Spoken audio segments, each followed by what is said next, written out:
अगर आप लोगों ने अभी रिसेंटली एक चीज नोटिस करी हो तो आपको ये पता चलेगा कि 90% ऑफ द ट्रेडर्स जो है उनका पोर्टफोलियो लाल चला गया है, अगर उन्होंने कंस्ट्रक्शन जो है अपने पोर्टफोलियो का पिछले 6 महीने 8 महीने या साल भर पहले किया है। चाहे वो SIP कर रहे हो, चाहे वो खुद से स्टॉक चूज करते हो, anything could be the possibility.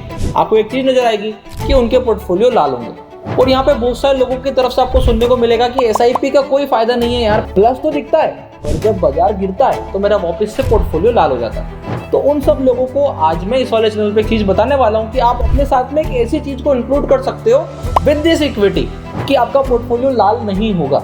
Hello everyone, मैं आपका बहुत बहुत स्वागत करता हूं आपके अपने channel Indian institute of stock market पर। और आज हम समझेंगे गोल्ड की अहमियत को। जी हाँ, बिल्कुल, गोल्ड एक ऐसा इंस्ट्रूमेंट है जिसको कि आप आज से 100 साल पहले चले जाओ तब भी तवज्जो थी, आज से 1000 साल पहले चले जाओ तब भी उसको उतना ही सम्मान दिया जाता था जितना कि आज दिया जाता है। यहाँ पे मैं आप लोगों के साथ में एक आर्टिकल शेयर कर देता हूँ। गोल्ड, यहाँ पे इन्होंने वाई लगा दिया है, मैं वाई को हटा के बोलता हूँ, gold shine as a perfect hedge against stock market volatility. ऐसा अभी होता दिखा है। यहाँ पे क्या था, ये था कि वाई इनका ये पूछ रहे हैं आप लोगों को समझाने की ऐसा क्यों होता है। इन्होंने एक आर्टिकल बनाया और उसके ऊपर समझाया है कि ऐसे ऐसे कारण है, तो वही कारण मैं आज आपको समझाने वाला हूँ। यहाँ पर मैं जो आप लोगों को बताने वाला हूँ उसमें मैं चार्ट को बहुत ही बेहतरीन तरीके से इंक्लूड करूंगा, जिसमें कि हम प्रॉपर एनालिसिस निकालेंगे और आपको एक चीज पता चलेगी कि कितना परसेंटेज मेरे को हमेशा रखना चाहिए है। देखो, आप क्या करते हो जब आप इक्विटी में SIP करते हो, आप लोगों ने एक तो ये वाली चीज सोची होगी कि क्यों ना मैं 3000 रुपए की SIP मार्केट में शुरू कर देता हूं, और आपने 3000 की SIP चालू कर दी। आप लोगों में से कितने लोगों ने ऐसा सोचा कि चलो 500 रुपए की SIP गोल्ड में भी शुरू कर देते हैं। अब सवाल ये आएगा कि 500 रुपए की SIP किधर पे होती है, तो देखो यहाँ पे होती है। आपको कुछ नहीं करना है, सिंपल सीधा अपना एक डीमेट अकाउंट खुलाना है। डीमेट अकाउंट खुलाने के बाद यहाँ पे मुझे डालना है गोल्ड 20। ये सबसे लिक्विड ETF में से एक है जो कि हूबहू गोल्ड को फॉलो करता है। जितना रिटर्न गोल्ड देता है उसके पीछे से चुपचाप लाइन पे उसकी पूंछ बन करके उतना ही रिटर्न ये भी दे देता है, आधा % ऊपर नीचे का ट्रैकिंग एरर छोड़ के। इसका फायदा क्या होता है? इसका फायदा ये होता है कि जब आपके मार्केट्स, चाहे वो कोई सा भी मार्केट हो, whether you are trading Indian market, China market, Japan market, Singapore market या फिर US मार्केट, सब नीचे, इवन जर्मनी, फ्रांस, जर्मनी का डेक्स, फ्रांस का cake, every index is touching it's bottom. But जैसे ही हम बात करते हैं गोल्ड की, तो इसलिए गोल्ड यहाँ पे सेफ हेवन हो जाता है क्योंकि वो ऊपर की तरफ कंटिन्यूअसली मूव कर रहा होता है। अब आपको क्या करना है, आपको सिंपल जैसा नियम बनाना है कि मेरे पोर्टफोलियो में हमेशा हमेशा गोल्ड का एक स्पेसिफिक परसेंटेज होगा। अब वो डिपेंड करता है आपके ऊपर कि आप इसमें कितना इनपुट रखना चाहते हैं। जब आप इसको एज अ पोर्टफोलियो कंस्ट्रक्शन में एज अ हेज की तरह इस्तेमाल कर रहे हैं, जैसे कि सपोज आपका पोर्टफोलियो 1 लाख का हो गया, तो अब आपका पोर्टफोलियो 1 लाख का नहीं होना चाहिए, आपका पोर्टफोलियो होना चाहिए 1,40,000 का।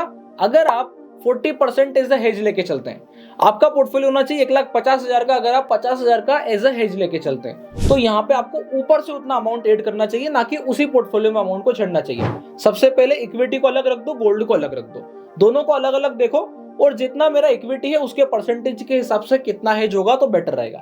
जैसे कि मैंने ऐसे बहुत सारे लोगों के पोर्टफोलियो देखे हैं, लाइव देखे हैं, जिसमें मार्केट इतना ऊपर से नीचे की तरफ गिरा पर उनके पोर्टफोलियो को चूं फर्क नहीं पड़ा। क्यों नहीं पड़ा?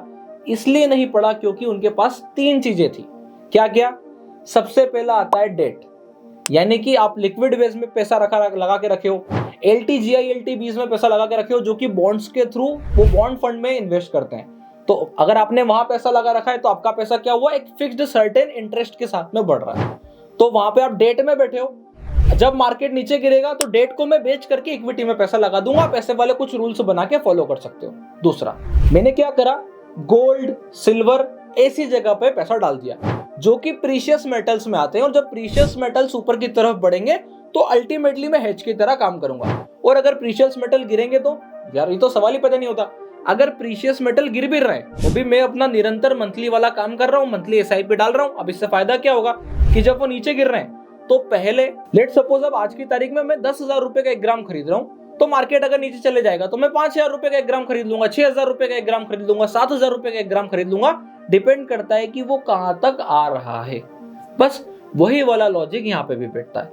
क्या लॉजिक बैठता है कि जब मार्केट नीचे जाएगा तो उसमें भी मेरी बाइंग में नीचे की तरफ का रेट आने लगेगा, अल्टीमेटली उसको घूम के ऊपर ही चलना है। इसी कारण से हम उसे ऐसा हेज रखते हैं कि जब भी मार्केट में एक बड़ा रिसेशन आएगा, कुछ बड़ी समस्या आएगी, जब ऐसा दिख रहा होगा कि यहाँ पर कुछ त्राहिमाम होने वाला है, तो उस वक्त आपको एक ही चीज दिखाई देगी, वो है गोल्ड, जो कि ऊपर की तरफ भाग रहा होगा। बोले कुछ एग्जांपल देखो, अगर अमेरिका कुछ भी बड़ा डिसीजन लेता है, मैं भी रिसेंट की बात नहीं करूंगा, इसके पहले काफी ज्यादा वॉलेटिलिटी चल रही थी बिटवीन आर्मेनिया एंड अजरबैजान, तब की बात है, अब जाके चेक करना 2019-20 की बात है, तब भी जाके आप देखोगे आपको वहां पे बड़ी रैली देखने को मिलेगी in gold because of global tensions, कि अभी अजरबैजान और आर्मेनिया के बीच में क्या होगा। फिर कोविड आया, तो कोविड में क्या हुआ, एक स्लो डाउन था इकोनॉमी में, फियर था कि कोई खर्चा नहीं करेगा, तो थोड़े समय के लिए गोल्ड नीचे गया, और जैसे उनको पता चला कि नहीं खर्चा बराबर हो रहा है, इकोनॉमी थोड़ी सी रिकवर हुई और सबसे पहले गोल्ड ने कवर किया। आगे बढ़ते, then we enter in Russia Ukraine war, gold एकदम स्मूथ था and you will see a sudden blast in gold, कि एकदम ऊपर की तरफ फट गया। तो अभी तक क्या था, दो चीजें सेफ हेवन बोल रहे थे कि गोल्ड के साथ साथ में यूएसडी भी सेफ है, क्योंकि यूएसडी जो है वो यूएस की करेंसी है और यूएस की करेंसी ट्रेड के लिए इस्तेमाल करी जाती है, तो इट इज वेरी सेफ। पर आपको एक चीज दिखाई देगी, अब 2025 में जैसे ही ये टैरिफ वाला ट्रेड वॉर शुरू हुआ है आफ्टर ट्रम्प 2.0, तो अब यूएसडी भी सेफ हेवन नहीं है। क्यों?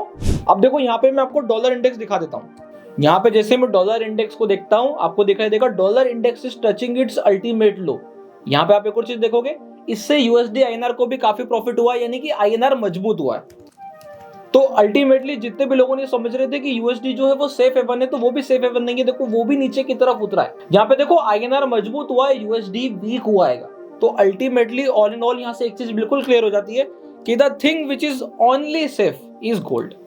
तो यहाँ पे अगर आप देखोगे तो आपको मैंने गोल्ड बीज बता दिया है। इसके अलावा सिर्फ गोल्ड बीज नहीं है, गोल्ड केस भी है, there are lot of ETFs, आप जाके सर्च कर सकते हैं, आपको मिल जाएंगे। ऐसा ईटीएफ भी है जो 8-9 रुपए का है, उसके लिए आपको बस वीडियो के नीचे कमेंट करना होगा और मैं आप लोगों को स्पेसिफिकली वीडियो का लिंक दे दूंगा जहां पे मैंने गोल्ड वाली चर्चा करी है कि अगर आप 77 रुपए वाला 80 रुपए वाला गोल्ड बीज नहीं ले पाते तो आप 8 रुपए वाला भी गोल्ड बीज, 9 रुपए वाला भी गोल्ड बीज ले सकते हैं। बात सिमिलर ही होगी, जहां पर मैं वहां पे 77 रुपए का महंगा खरीदता हूं तो यहाँ पे मैं 9 रुपए का सस्ता खरीदूंगा, दोनों का परसेंटेज रिटर्न सेम आने वाला है, दैट्स इट। बहुत अंतर नहीं पड़ता है। हमें सिर्फ ये ध्यान रखना होता है कि जिस ETF को मैं खरीद रहा हूँ क्या उसमें इनफ लिक्विडिटी है, अगर हाँ वहां पे लिक्विडिटी है तो आपको वरी करने की जरूरत नहीं है। रूल सिंपल सीधा ध्यान रखना है कि जब भी इक्विटी में मैं SIP कटाऊंगा उसके अगले ही दिन या उसके एक दिन पहले गोल्ड, बस खत्म। इस वाले नियम के साथ में अगर वर्क करूंगा तो हमेशा AC वाली रैली मैंने पकड़ी होगी। हमेशा अगर मैं इंटरनेशनल गोल्ड की बात करूं तो आपने हमेशा AC वाली रैली पकड़ी होगी, और अगर मैं यहाँ पे सिर्फ और सिर्फ इसकी बात करूं तो आप ऐसे वाले फॉल में भी अपना पोर्टफोलियो को लगभग ग्रीन देख रहे होगे। जैसे लेट सपोज आपके पास आपका पोर्टफोलियो में ये मान के चलता हूं कि आप पूरा स्मॉल कैप बैठे थे, पूरा स्मॉल कैप, तो पूरे स्मॉल कैप में जब निफ्टी जो है अराउंड 15-16% गिरी है, तो अगर किसी ने टॉप की बाइंग करी है तो स्मॉल कैप उसके 25% के आसपास टूटे होंगे। अब 25% अगर उसके टूटे हैं तो उसका 1 लाख कितना हो गया, यहां से बात कर रहा हूं मैं, कहां से, 26 सितंबर से 2024, तो उसका 1,75,000 रुपए रह गया। अब आ जाते गोल्ड पे कि सेम चीज अगर मैंने गोल्ड में करी होती सितंबर में, ये रहा सितंबर 2024, सेम चीज है, सेम टाइम सेम जगह वाली बात है, ये सेम टाइम सेम जगह 30% का रिटर्न।